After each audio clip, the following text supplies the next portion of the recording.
Hello everyone and welcome to the season finale of The Roundabout. I'm your host Katie Arthur and I'm here today with my co-hosts Wendy, Joy, and Caitlin. Today we have a very exciting show for you. So ladies, before we get into that, let's get right into our hot topics. First, a recent study has shown that New Jersey is one of the safest states to live in because of the lowest rates of deaths caused by injuries. How do you guys feel about this? Still a little. Are you guys surprised? A little iffy. I'm a little iffy. Because I think when people think of New Jersey, they think of it smelling bad or I think the of Jersey Camden. Shore giving us a bad reputation.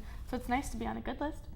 I mean, I was very shocked to see this because I don't really look up things of this type, so I was very shocked to know that, and it definitely makes me feel more safer to live in New Jersey. Speaking of safety and, the type of things that's going on in the world, I've seen a study about video games and how it's a negative impression on kids, especially with all the negative, attention with the shootings. So what do you guys think about it? Because I personally don't think video games don't really, to me, cause violence in kids, but it's like a cop-out to me. My opinion is kids who play a lot of violent games might have a higher tendency of having thoughts of violent behaviors or acting out. I don't think playing bad video games makes you, I'm going to go do something really bad today because I just played whatever the game is. I definitely think it has an influence, though, because, a child's brain is somewhat of a sponge, so what you see, you want to do. If you see that in a video game, you die and then you get back up again, there might be, some type of influence, I think. So I don't want to say it's completely, the violence in games do not do anything. It also depends on the age. I'm really split on that. I think that it is some people tend to absorb things more. Some people tend to be influenced by things quicker. And what it brings me back to is Columbine.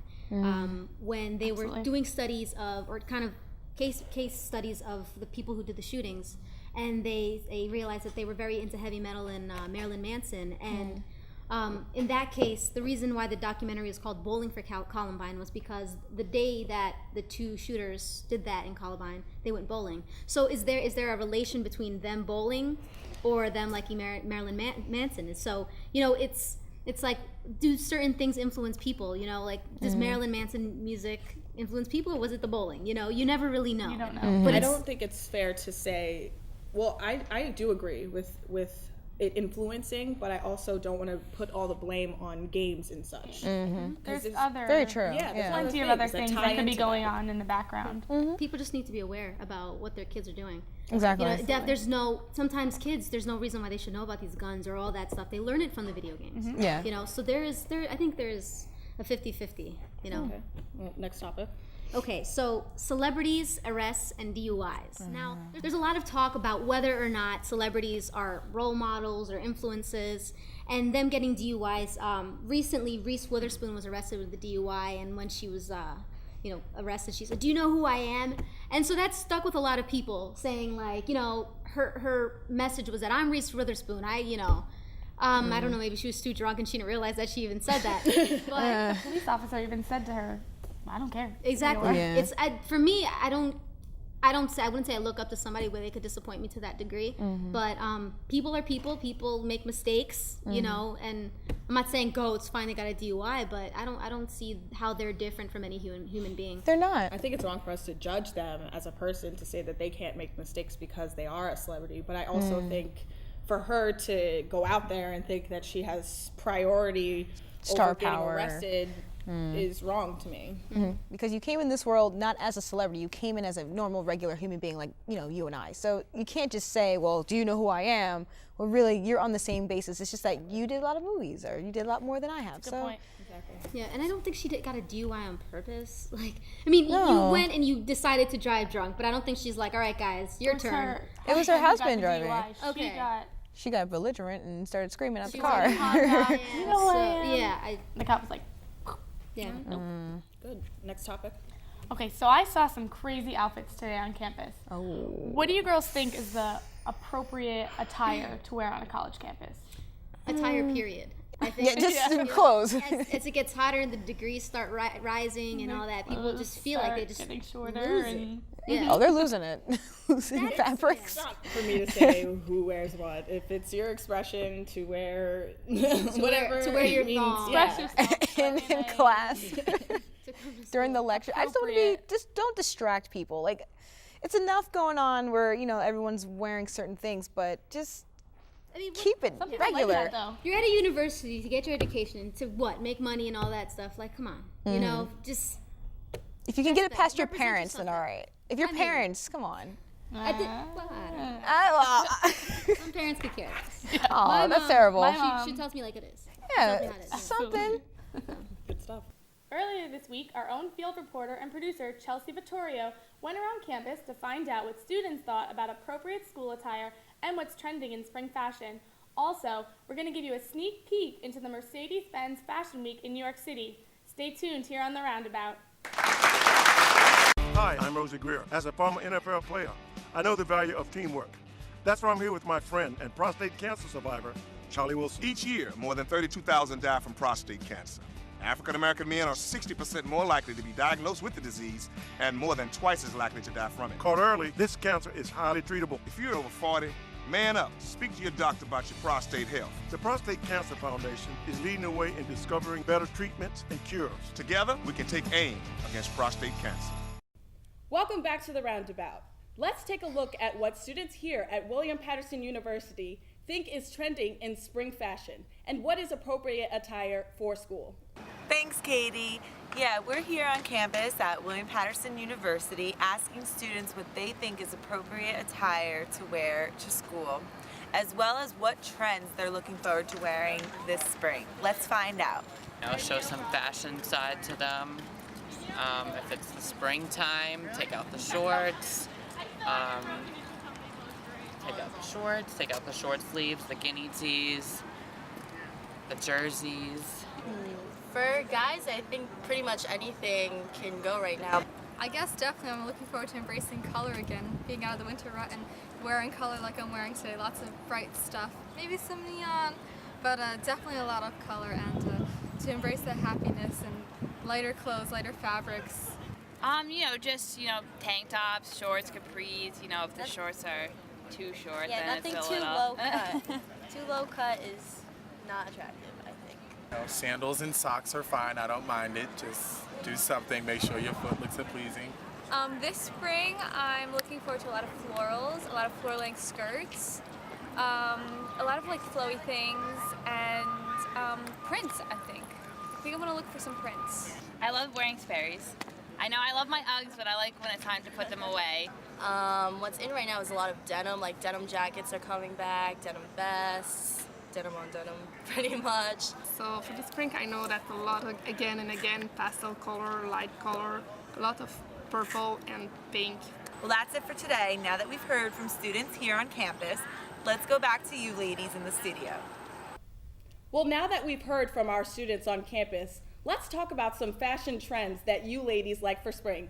I'm all about the denim. As soon as I can stop wearing boots, that's what goes first. Bright colors. Yeah, I'm trying with the bright Denim and colors. wedges. Flowy dresses. Denim and wedges. Definitely. You heard it here. Chelsea had the experience not only to talk to students on campus, but she got to go to the Mercedes-Benz Fashion Week in New York City. Chelsea, we're talking about spring fashion here, but can you believe that they're already talking about the fall fashion?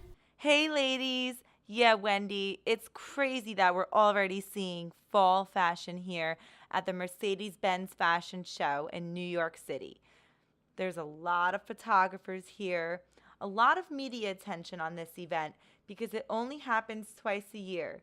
In September they showcase winter fashion and in February they showcase spring fashion. And everyone in the fashion business comes to this. We're seeing a lot of gorgeous colors and a lot of unique styles. Emerald is very big this year. I absolutely love this color. And it looks like prints are really trending this year, especially the pants with the funky prints. It's so much fun seeing what each designer is going to surprise us with. You never know what you're going to see next. I absolutely love the dresses, so elegant and beautiful. We can see that these big oversized coats are trending. Also very exotic designs with lots of bold colors. And most of all, everything they're wearing looks very comfortable and flowy. Everything is just stunning. We've seen Donna Karan, Vera Wang, Calvin Klein, Michael Kors, Marc Jacobs. So many people come out for this very special event, and I'm so glad I got to experience it.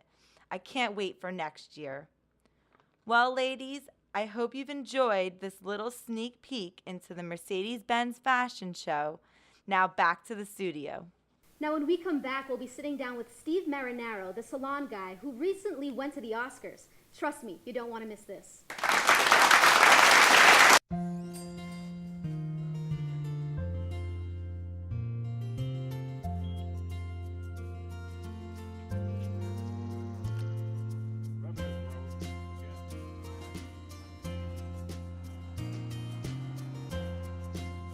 Thank you for giving me blood. Thank you for giving me shelter. Thank you for saving my life. Support the Red Cross and change a life, starting with your own. He's a 20-year hairstylist who's worked with several brand name sponsors and has interviewed celebrities including Nick Cannon, Pamela Anderson, and Russell Simmons. He's got over 1 million views on YouTube, and he's been to several red carpet events, including the Oscars. Please welcome the salon guy, Steven Marinaro.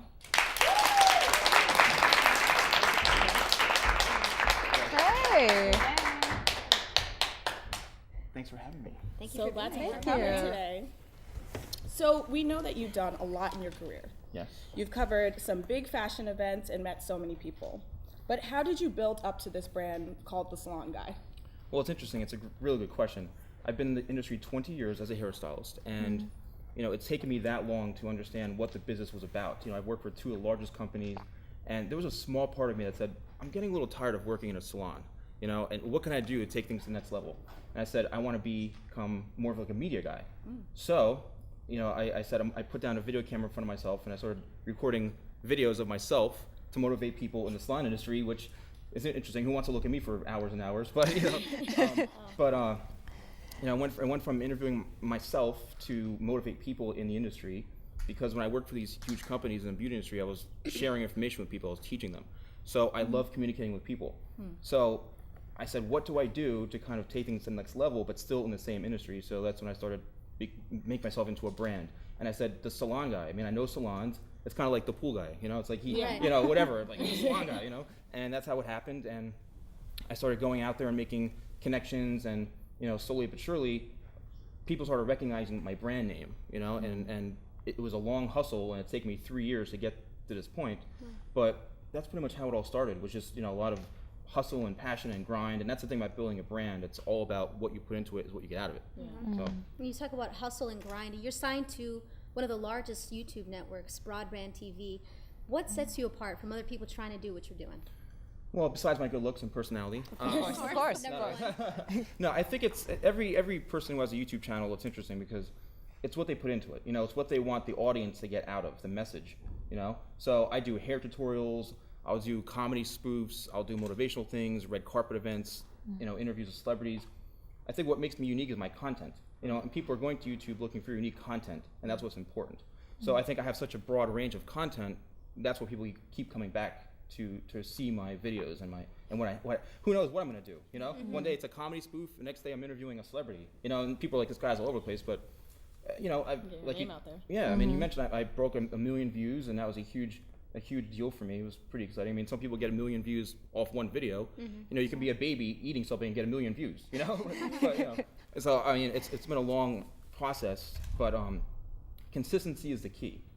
Constantly, if I can do videos 7 days a week, that would definitely be helpful, but it's a lot of work, Now, you mentioned the red carpet before. Now, can you tell us your experience at the Oscars, and how did you even prepare for that?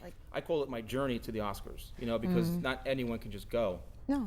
And, I just like anything else, you apply for it, they check your credentials and your background to see, like, who is this guy, and I'm not on a major network, like I'm not major, like NBC or, all these big TV shows, but they check my credentials, and my thing was I want to film the setup of the Oscars. It wasn't just the red carpet. So I was there for 10 days. So I filmed, every day was my journey to the Oscars. So when I got there, it was the setup of the red carpet. It was all the bleachers and behind the scenes of what happened before the Oscars, which was really cool. Nobody got to see that. So every day I was filming something saying, this is my journey. This is what's happening so you guys can see it. And I was every day was posting a video of my journey. And I'll never forget the day of the red carpet. I'm like, oh my God, here it is. Today's the day. You know, and you see people from all over the place. I mean, major networks are all lined up on this red carpet. And the red carpet was a few hundred, like 500-600 feet at least. I mean, this thing was a monster of a red carpet. I mean, all the way down. But to see it in person at the Dolby Theater in Hollywood is pretty interesting. I don't know if you guys have been to Hollywood before, but you know, when you're walking around, you're seeing these superhero trying to come up to you and take pictures. And I said, if I saw one more Spider-Man come up to me, ask me for money to take pictures, I'm gonna, But it was pretty funny. But I never forget, here I am, the red carpet, and I had, my team with me, and it was a really amazing experience because this is like the cream of the crop for me. This is the biggest red carpet I've ever worked. And, I was doing it for myself. I was there as a salon guy, to talk to people about style and fashion. And, it was time to start filming, and I was capturing all sorts of interesting things. My press credential expired at a certain time, which is when the Oscars started. I wasn't allowed in because I wasn't a major TV network, but I got enough exposure to see what was going on. And there was hundreds of people, from in the bleachers. There was, some minor celebrities starting to come in. I did some interview with someone from Terrence Jenkins from E, which was really cool. Yeah, so I'm talking to him, and people are watching, and then next thing you know, I'm right behind him when he's live on E. So I'm getting text messages, you're on TV right now, which is really cool. Yeah. But it was interesting. I was wearing a brown tux, a brown and black tux, which stood out a lot, and he was wearing a kind of a white jacket, and I got a lot of publicity for the outfit I was wearing because it wasn't a traditional black tux, But good choice. Yeah. Well, good choice. I was actually just dressed by somebody. Somebody dressed me. Hey, good choice too. Yeah, I mean, if you can get that stuff, then that's cool. But so why are you so passionate about fashion and hair, and what really inspired you to get into everything? Honestly, I got involved in the hair industry to be around girls all day. I'll be honest with you. I want to be around beautiful women all day at a young age. I didn't care about doing hair really. And then I said, this could be a business for myself. And then, it didn't come easy at first to me, and I'd like to take on challenges. So, going through school, cosmetology school for 2 years, it was difficult for me to get the hands-on feeling of actually doing hair because I wasn't used to doing it. I was playing sports when I was a kid. I wasn't really, and then I just became so passionate because I had mentors, had people that I always looked up to and wanted to surround myself, and going to these big hair shows and these big events. I used to see these people on stage like, wow, I want to be like this guy, doing models in a suit. I'm like, this is awesome. And just the energy of the industry. It's a lot of loving people, it's beauty. And I'm just a passionate guy, to begin with. And what's happened over the years is that, my passion has turned into my brand, a salon guy, but I'm a very loving person. I'm a very caring guy to put everything into what I do. So I just, I love what I do. I love the beauty industry, and I think people should have more passion in what they do and in life and the way they're around people. And that's what I base my business model around, just being nice to people, treating people with respect, My bad jokes get me nowhere, but They will at some point. They'll be fine.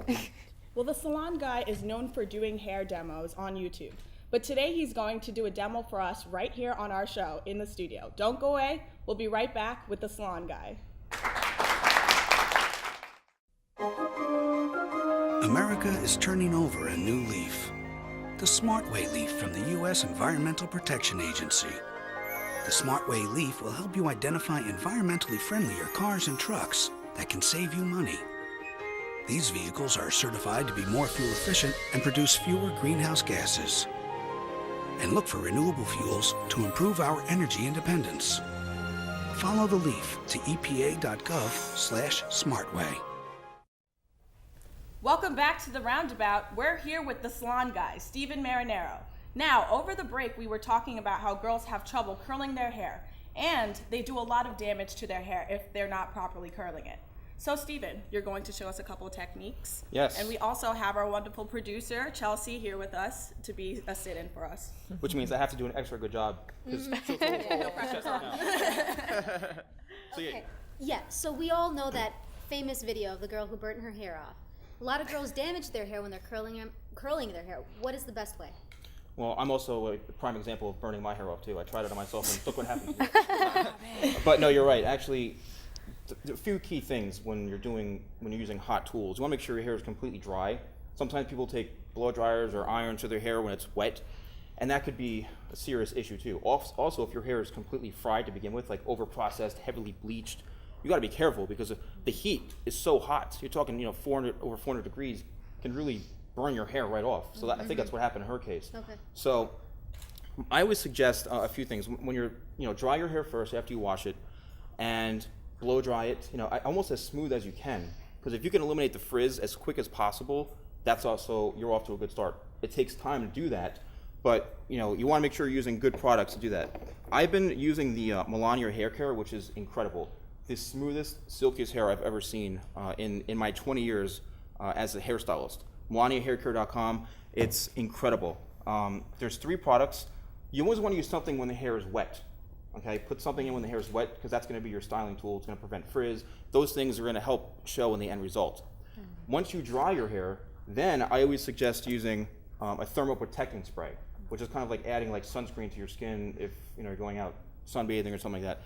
I use something called Hot Off the Press by Paul Mitchell. It's really a great spray, but it gives you that protection. So what I'm going to do here is just show you a quick demo, and which is really cool. I have 3 tools. All right, a curling iron, a smoothing iron, and a wand. And the wand creates magic. It just go like this and it curls. No, no, but we wish. I know. If I can do this and grow hair, I'd be happy, but I can't. But the thing about this is it's really cool to get a similar type wave with these tools. So I'm going to show you guys how to do that. So what I'm going to do is spray this Hot Off the Press. It's a thermoprotection spray, and it dries relatively quickly, which is really cool. Again, because I said you want your hair pretty dry.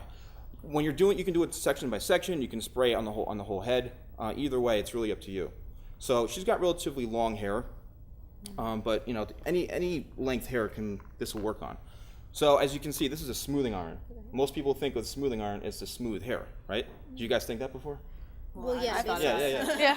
Now with the trends, you're starting to see people more and more, doing stuff like this with smoothing irons. So what you can do, very simple. You come in, all right? You clamp it down, you twist it, and you pull towards yourself, and you just start to slowly pull, and you're going to create this nice, soft wave. Look at that. Nice. See that? Yeah, on this side. This literally takes seconds to do this, And the key is you want to make sure you turn the iron so that this piece right here is facing you. And you want to keep the iron, the smoothing iron, moving pretty smoothly. Like you don't want to hold it, because that's what's going to create the breakage. If you sit there with this clamped on your hair for 2 minutes, then you're gonna fry it, So that's with the smoothing iron. The next piece I'm going to use is with the traditional curling iron. And a traditional curling iron, again, it's gonna give you the more traditional type curls that you see maybe on proms or things like that, but it's gonna give you more of a tighter curl. So again, you wanna spray, make sure it's pretty saturated. I'm using ceramic tools, which really helps. There's a few different things you can do with the curling iron. So you come in, you clamp it in like this, and you want to constantly be turning. See how I'm doing with my finger there? And you want to turn it, twist the hair around, and keep turning towards you, and keep it. It's like kind of like a constant movement, With this here, keep little movements to where this fishtail is pretty much all the way. You don't see it, Right. Yeah. And it's okay even to leave the ends out, and then just come in. Hold it for a few seconds, like maybe 3-4 seconds, 1, 2, 3, and then you want to unwind it like this. Check that out. Yeah, see that? Nice. If you want to do that with a curling iron, getting that soft wave, it's kind of going to tie into the wand when I'm going to use the wand. But you can also use a curling iron. You keep this open, and you just wrap it around. Okay. And it's basically the same thing with a wand. That's what the wands do, but see, it's just like a nice soft wave. And then the last bit here on top, this is where the wand comes in. We just spray this again. Again, this is just going to be like that sunscreen for your hair, which is really cool, which helps. And her hair is actually pretty good shape to start with, to start styling. It's not, even if it has a little bit of flyaways, it's fine. It's not, it's not too bad, but this is a good shape because you can see it leaves a nice smooth, and this is really with no product in it either, So again, the wand is pretty simple. You come in here and you just simply wind it around, you know, and that's how you're going to get your pieces. And you do these little twists, and there you go, right to the end there. And you hold it for 1, 2, 3, maybe 3 seconds, and then the key is unwinding it like this. Exactly like how you did it. Yeah, you just unwind it like this, and it gives you a little more of a nice kind of that tighter, but also looks good, Chelsea. Soft little. After your head's gonna look. Yeah, celebrity. This is the celebrity wave that everybody like goes crazy for, you know. Magic wand. Yeah, and you can leave the ends out a little bit. That gives it that little. But the key is when you unwrap it. You know, you want to just kind of unwind it the way you pull it together, and then you can give it almost like a little tug like this, which kind of Oh, that looks nice. it just kind of gives it a little more bounce. It's not so tight. Yeah. Okay. So, but I think she's ready for the Oscars. I think so. So let's get it from that side.